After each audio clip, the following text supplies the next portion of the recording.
ازيكم؟ النهارده انا مش جاي اقول لك ازاي تحافظ على عربيتك، النهارده جاي اقول لك ازاي تنقذ عربيتك. بيحصل ان انا انزل الاقي عربيتي اتخبطت، فيها جرح، فيها خبطه بسيطه، فيها فعصه، وانا بصراحه عربيتي لسه جديده وفابريكا. ازاي انقذها وما ادخلش ان انا اسمكرها واعمل دهانات وادخل في مشاكل كتيره جدا بابسط الحاجات؟ في اختراع جديد اسمه PDR.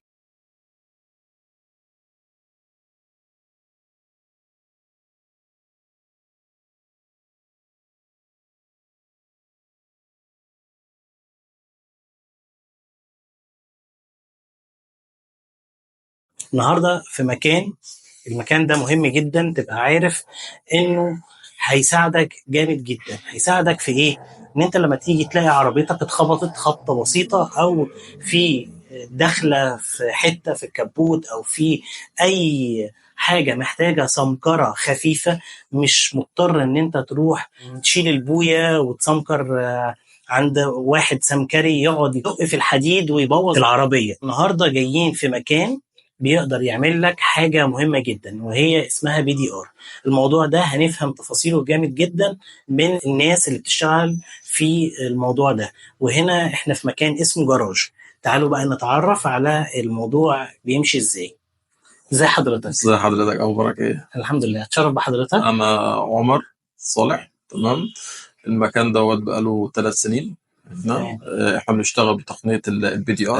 الPDR هو باختصار، يعني هو اختصار لكلمه Paintless Dent Removal، يعني ازاله الخبطه بدون، او اصلاح الخبطه بدون دهان. فطول ما احنا ما حطيناش معجون او دهان او اشتغلنا سخن، فده بالنسبه لنا بيبقى، او بالنسبه لاي حد على مستوى العالم كله، يعني ده PDR.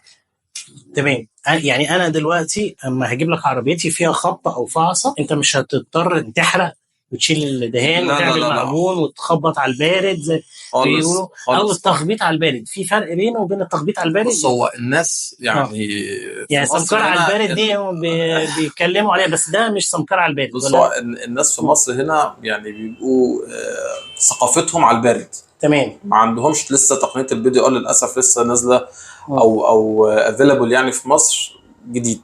مش حاجه بس انا بشوف العربيات الجديده بالذات والرفارف اللي هي منفخه والحاجات دي، لما بيروح يعملها سمكره على البارد بتلاقيها معجنه، باين فيها العضعضه زي ما بيقولوا. أيوة يعني نتكلم بالبلدي شويه، بتبقى الحكايه معضعضه في الاخر كده، بتبقى شكلها وحش جدا. لكن هنا الموضوع مختلف ولا هو زي السمكره على البارد؟ بص، الPDR على مستوى العالم كله، سواء PDR اوروبا، PDR اسيا، PDR استراليا. لو الناس مثلا او حضرتك اتفرجتوا على الفيديوهات بتاعت الPDR، لازم يكون في الشواكيش دي بتبقى عباره عن شواكيش صلب، شواكيش كاوتش، شواكيش بلاستيك. تمام. بس لازم يكون في ده. احنا الحمد لله بفضل ربنا سبحانه وتعالى احنا متفوقين جدا عليهم على فكره، يعني مش شكرانيه والله ولا حاجه، بس ممكن نتفرج على الفيديوهات بتاعتهم عامله ازاي، والناس تيجي تشوف شغلها بيطلع عامل ازاي. لا، الشغل عندهم بيبقى ليه نسب اصلاح، وليكن مثلا نسب الاصلاح دي مثلا 70%، 80%، 90%. الحمد لله احنا في مكان كويس، يعني بلاش نقول متفوقين، بس في مكان كويس جدا بالنسبه لبره يعني. فالدقدقه والحاجات ده لازم، ده شيء لابد منه، بس كون ان الدق دوت هيبان ويبقى شكله وحش، ولا بيروح بنسبه كويسه. تمام. بمعنى انا ممكن حد مثلا يبقى عندي في المكان بيكون بيصلح خبطه، هو ممكن يمشي من عندي ولسه في خبطه، يعني الخبطه مثلا جات لي بنسبه 2%، هو مشي وفي نسبه مثلا في خبطه بنسبه 20%، هي ما اتصلحتش 100%، بس شكلها اتحسن بنسبه 80%. فاصبح ان في 80%. ده مش كل الخبطات، يعني في خبطات بتبقى تقريبا، في خبطات بس ما عنديش 100%، يعني حتى اللي بيجي 100% بنقول عليه 95. تمام. لان الشيء اللي بيتصلح ما بيرجعش ايا كان وضعه الطبيعي 100%. اهم حاجه انا عايز اعرفها، الPDR ده ينفع مع كل العربيات ولا حاجات وحاجات؟ يعني انا عربيتي مدهونه قبل كده، متسمكر فيها قبل كده، الPDR ده ينفع ولا ما ينفعش؟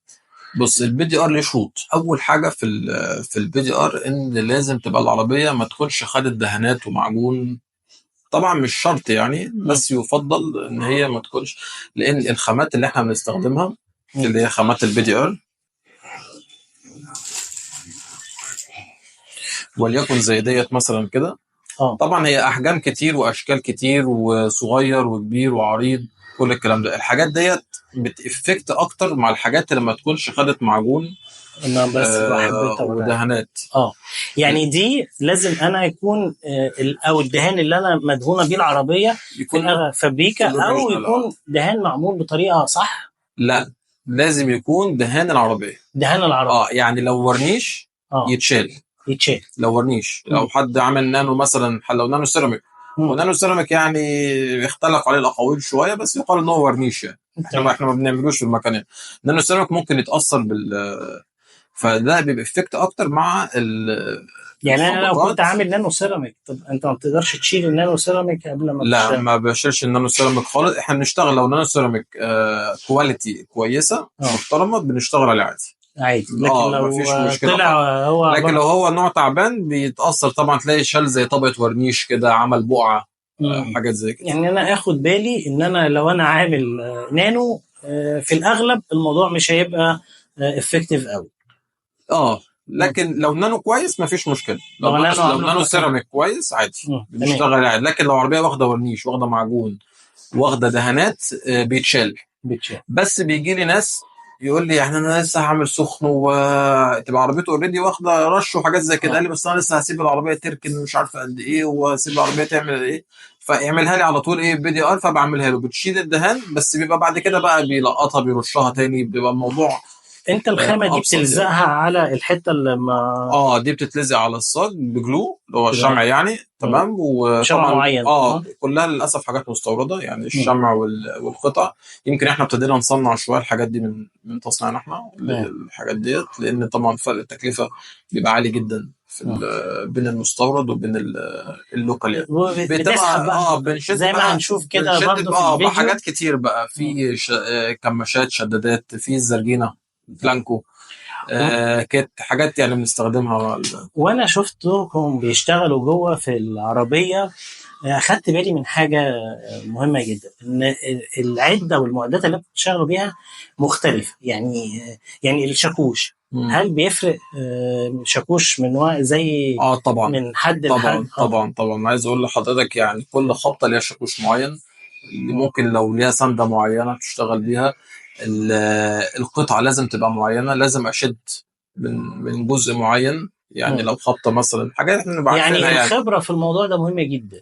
طبعا مش اي حد، عشان كده ما بنصحش حد يروح لاي حد يعني انت روح لحد متخصص بي دي ار، مش مجرد هو يعني بيشتغل سخن وعنده بي دي ار يبقى ده انا هطمن. يعني برضو دي انا خدت بالي ان انت لما جيت بصيت على العربيه طلعت الحاجات اللي هي بتنفع تتعمل بي دي ار، وفي حاجات انا ما كنتش شايفها. يعني كان في حاجات في القايم، خبطات القوايم والحاجات دي برضو دي بتأثر جدا على العربيه. لا بتأثر كمان على ثمن العربيه. صحيح. يعني انا لو لقيت خبطه على القايم ومش هروح اعملها، وفي ناس بتبوظ الموضوع يعني. صحيح. شفت الكلام صحيح. طيب الحاجه بقى اللي برضو الناس عايزه، يعني لازم اقولها للناس، انت بتعمل اجراءات كده اول ما بدخل العربيه.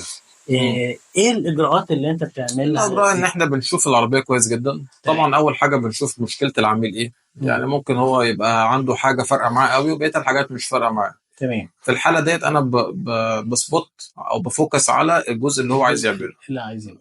وهو ده اللي انا بعلم عليه. باخد علام كده بماركر بيتمسح طبعا مفيش مشكله، وبعدين بنقل العلام دوت على بلان شيت، عشان ده زي امر شغل كده. بندخل نقدر نشتغل ما نتلخبطش بقى يعني. اللي جوه بيبقى عارف الوضع ماشي ازاي بس. وبنصلح العربيه وبعد كده بنسلمها له جوه. طبعا ممكن مثلا يبقى عايز يعمل حاجه تانية، عايز يزود حاجه. انا برضو اخدت بالي ان بعض الخبطات يعني يعني ما تاخدش وقت. يعني مش زي ما انا متخيل ان انا كنت هدخل عربيه اخدها ثالث يوم. لا خالص. هو الموضوع لو حاجه بسيطه ساعه ونص، حلوة. ساعتين ماكسيموم او 3 ساعات. الا بقى يعني لو خبطه كبيره ممكن تقعد طول اليوم او تبيت يعني. تمام. دي برضه من الحاجات اللي هي يعني مهمه جدا تعرفها، ان انت برضه مش هتروح تسيب عربيتك عند سمكري وتقعد تستنى يوم. لا. لو الحاجه بتتعمل على طول فوري. 80% من العربيات اللي بتدخل لنا بتقعد ساعه، ساعتين، 3. مفيش حاجه بتقعد اكتر من كده. حتى لو مش هي دي بس اللي هو عايز يعملها، بناخد احنا بقى يعني باللوك بقى على العربيه كلها. انا شفتك بتعلمني بتقول لي في كذا بقول لك دي ودي ودي ودي، فتحب اعملهم لك كلهم كده يعني. طيب هل انا لو انا العربيه اتخبطت بقالها مده، تمام. اوكي، ده هيأثر عليا لما اجي اعمل البي دي ار ولا لا عادي يعني؟ مش قوي، يعني مش بيأثر قوي، بس طبعا يعني عوامل الشتاء والحر والبرد والحاجات زي كده لما العربية بتتخبط الدهان نفسه بياخد شكل الخبط، فلما بنيجي نرد بعد فترة وليكن مثلا شهر شهرين سنة ممكن البوية تضعف، الدهان يبقى ضعيف فيتأثر شوية. لكن في الطبيعي جدا لو العربية مخبوطة عادي الخامات اللي احنا بنستخدمها الجلو الحاجات طبعا دي مستوردة كلها وانضف حاجة الحمد لله، ما بتأثرش على الدهانات ايا كان طالما العربية فابريك. طيب لو انا دلوقتي برضو عندي خبطه، هل موضوع البي دي ار ده مكلف قوي ولا تكلفته اقل من السمكره ولا اعلى من السمكره؟ على حسب. يعني لو خبطه كبيره انا كنت عايز اوريكم حاجات على وهنعرضها دلوقتي واحنا بنتكلم في الفيديو. تمام. لو حاجه بسيطه بتبقى تكلفتها بسيطه، لو حاجه كبيره بتتقاس على حسب وقت قد ايه، كم حد ممكن يشتغل فيها، واحد او اتنين، لان في حاجات لازم اتنين يشتغلوا فيها مع بعض. بتاخد خامات مننا قد ايه كده، يعني تبقى هي دي يعني برضه هتكون ارخص سمكر وتتعمل لها دهان واخسر من ثمن العربيه اكيد، لان التقنيه بتاعه البي دي ار تقنيه سريعه سهلت على الشخص اللي بيشتغل، بدل ما هو يقعد يوم كامل ان هو يعمل مثلا في باب مثلا او في رفرف، لا ممكن ياخد ساعات قليله، فبالتالي التكلفه بتبقى اقل. طيب امتى اعرف ان الخبطه دي ما تنفعش بي دي ار؟ يعني كشخص يعني مش لازم لو باب معجون مثلا او رفرف معجون، فانا مش هيبقى اقول له يا اما يجيب رفرف تاني يا اما يعني يعمله على السوق.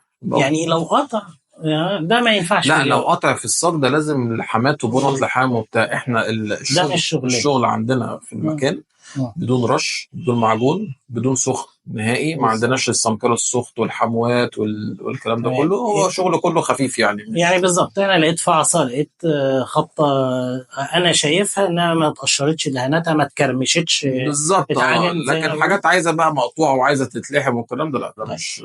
اخيرا كده اي حد بعمل فيديو معايا للقناه دايما بدور على الناس اللي عامله سبسكرايب بتاعتي تقدر تاخد عرض من المكان ده.